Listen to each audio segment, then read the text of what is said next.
everybody, and welcome back to my channel for this Saturday morning, afternoon or evening across the world where you may be at.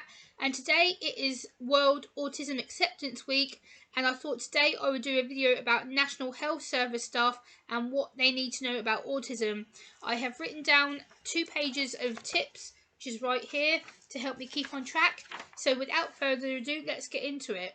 Number 1, introduce yourself and explain what your job title is. Explain what your uniform is so we know who is looking after us. You may choose to look out for any autism alert card or autism ID card to identify if your patient is on the autistic spectrum or if they have a hospital passport.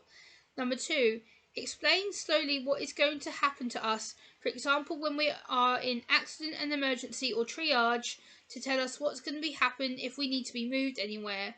Number 3, make sure you explain what you're doing to support us, to give us time to process the information as we get easily overloaded and anxious.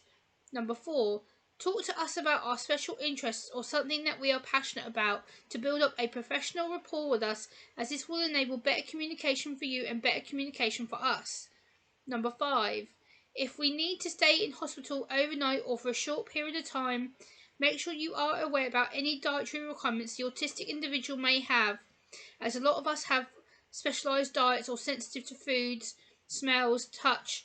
So make sure we have our dietary needs met, and these are told to the staff who may be looking after us. Number 6, explain any medical tests you may need to carry out.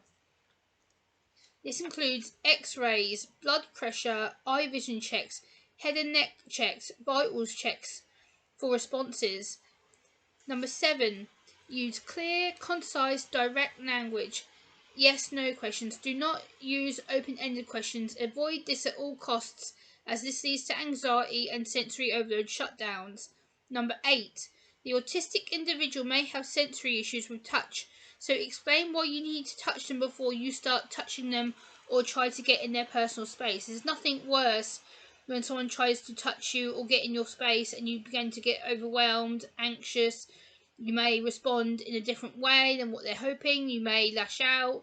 They may be just completely pull back, withdraw because they don't want to be touched at all. Number 10, explain about any high-pitched noises and move the autistic patient or suspected autistic patient into a quiet area or quiet room if possible, because again, if they are in A&E or if they are in triage or they are in process of being moved somewhere, make sure that they're able to fully understand where they're being moved to, and if possible put them into a quiet corridor or a quiet bay room if it's on the ward, or if it's in triage, an empty room that they're not going to be disturbed in. Because obviously you have to understand A&E is not a suitable environment for them. It's going to be very triggering, it's going to be very loud, very crowded, very busy, very smelly. There's going to be a lot of people in their sensory overwhelm. So again, be very, very careful where you put the autistic patient.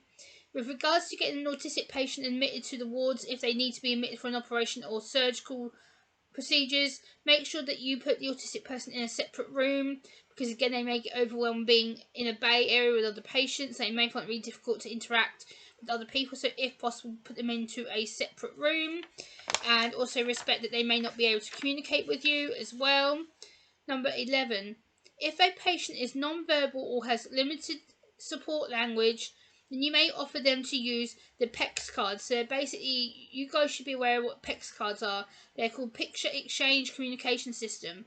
So basically, they are little cards about yay big that have pictures of emotions on, like, are you angry, are you happy, are you sad, are you hungry, and they can point to them pictures on them cards, and they can tell you how they are during that day, of how their emotions are and how they may be feeling pain-wise, how to communicate with you. If you are communicating with an autistic patient who needs an alternative way of communicating, e.g. they may be non-English, or they may struggle to communicate by using verbal language, so therefore maybe try sign language, etc. Because if a patient is failing to communicate, there's always another way to gain that successful communication back with them.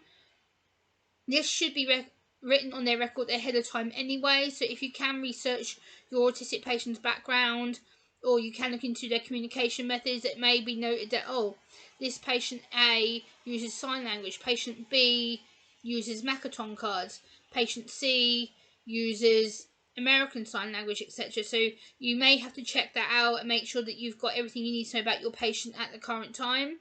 Number 12, if the patient is not able to be left alone whilst being admitted or triaged, if they do not have the mental capacity to make their own decisions, please allow for them to have a parent, carer or advocate to stay and advocate for them whilst they are in hospital, because again, it can be a very overwhelming place if you are told, oh, we're about to admit you now, or you're going to have to go onto the ward now, or we're about to move you to triage. If they are not mentally compliant to be on their own, or you do not think they have the mental capacity to be on their own, make sure that you find out about where their parents are, or their carers are, or their advocate is, or their family member is, because by the end of the day, there will be someone sitting there with them in A&E.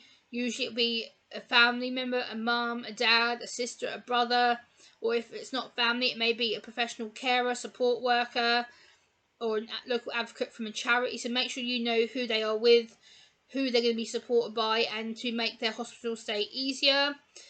And the final tip that I've got for you for right now is how to talk about discharge planning. So if the patient is kept in for a surgical operation, or further surgical testing, or surgical tests that need to be done to make them better, then make sure you write out a care plan and a discharge planning care sheet, because if you're going to discharge a patient who has autism, who may need to go back into local community services or local mental health services, or you decide they're not fit to return home, then you need to make sure that their discharge plan is written ahead of time, making sure that they're able to be cared for by either a professional in the community, or their family, or a friend that is trusted to look after them whilst they are recovering. So make sure you have all their discharge planning sheets up to date. Make sure you explain what they are going to be expected to do once they get discharged from hospital. But also make sure during hospital they are supported. If they have any questions, they know who they can ask, and make sure that you are around to answer any questions they may have at that time. Make sure you use bite-sized chunks of information as well, because by the end of the day, autistic people can only process so much information during a day. It can be really overwhelming to have constant bombardments of information. So I hope that just by me breaking this information down for you and putting it in a simple format you've understood. I've attached some pictures of the hospital, clearly explaining which departments the autistic person might use. So you've got a picture of A&E, you've got the South Wards department, X-ray, bloods, physiotherapy, etc. So I've clearly labelled each picture in the video to attach to this. So please like, comment, share and subscribe. And last thing I want to say is Happy Autism Acceptance Week. Bye!